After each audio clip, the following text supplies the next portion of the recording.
At a September 22 political rally, President Donald Trump kicked off a kerfuffle by calling on the National Football League (NFL) to fire players taking a knee during the national anthem. "Wouldn't you love," said the president, "to see one of these NFL owners, when somebody disrespects our flag, to say, 'Get that son of a bitch off the field right now, out, he's fired.'" He's fired. The NFL and the NFL Players Association (NFLPA) responded immediately in support of the players. As protests continued, Trump kept blasting away. Debate raged on for weeks about free speech, race, social justice, patriotism and more. Altogether overlooked, however, were the players' union rights that effectively rendered Trump's demand worthless.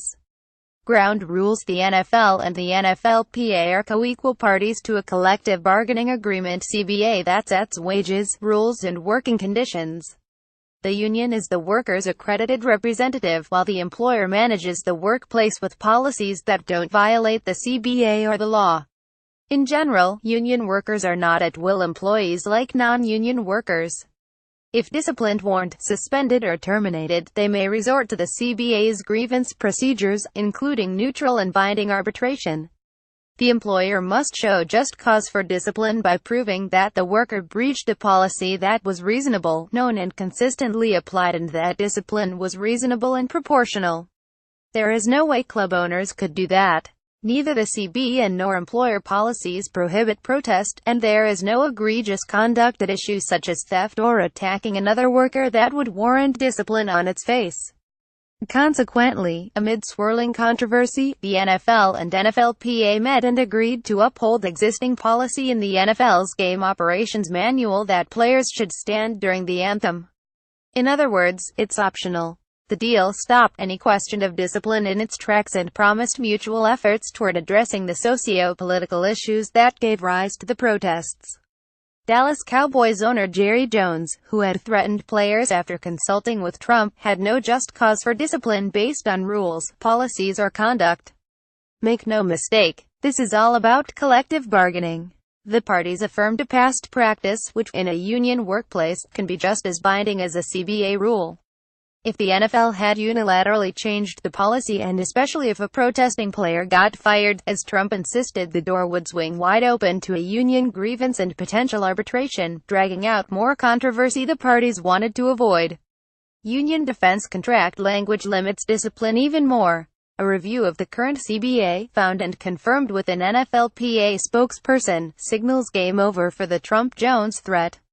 Article 42, Section 2A. All clubs must publish and make available to all players at the commencement of preseason training camp a complete list of the discipline that can be imposed for both designated offenses, and for other violations of reasonable club rules. The Cowboys' training began July 24, weeks before Trump's demand and Jones' subsequent capitulation. The Cowboys provided no confirmation that a club rule about protest had been duly listed. Article 46, Section 4. The Commissioner's disciplinary action will preclude or supersede disciplinary action by any club for the same act or conduct. The CBA and past practice indicate that the NFL Commissioner has the final say on what discipline a club may pursue. Commissioner Roger Goodell was not disposed before or after the joint meeting to discipline protesting players. All but one club owner, Jerry Jones, agreed. Article 49, Section 1. There will be no discrimination in any form against any player by the NFL, the Management Council, any club or by the NFLPA because of race, religion, national origin, UAL orientation, or activity or lack of activity on behalf of the NFLPA. Given rules, policy and practice, it could be argued that curbing protests initiated by players of color over government mistreatment of people of color violates this section. Furthermore, the reference to NFLPA activity reflects long-standing labor law protecting workers' rights to participate or not in concerted activities for the purpose of collective bargaining or other mutual aid or protection. Trump repeatedly pressured owners to fire protesters in violation of the CBA. Concerted activities have blossomed with displays of solidarity among players and even some management. They take a knee, lock arms, or raise a fist. And some, as they always have, choose to stand, which is their right. Holding the line on October 29, protest reached the boiling point, Deadline reported. Houston Texans owner Bob McNair's comment comparing players to inmates running the prison instantly caused an uproar in a league where 70% of players are black and already protesting perceived injustice, Deadline observed. In response, players planned the biggest protest yet. Word circulated that joint meetings to address social justice concerns had been canceled. Jones, still agitated and agitating, had reportedly organized a club owners' conference call to discuss ousting Goodell.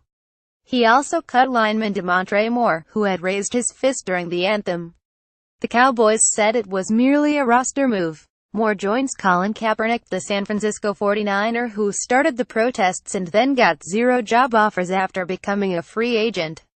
Kaepernick's lawyer filed a grievance alleging collusion between the clubs and the NFL in violation of CBA Article 17, appropriately titled, Anti-Collusion.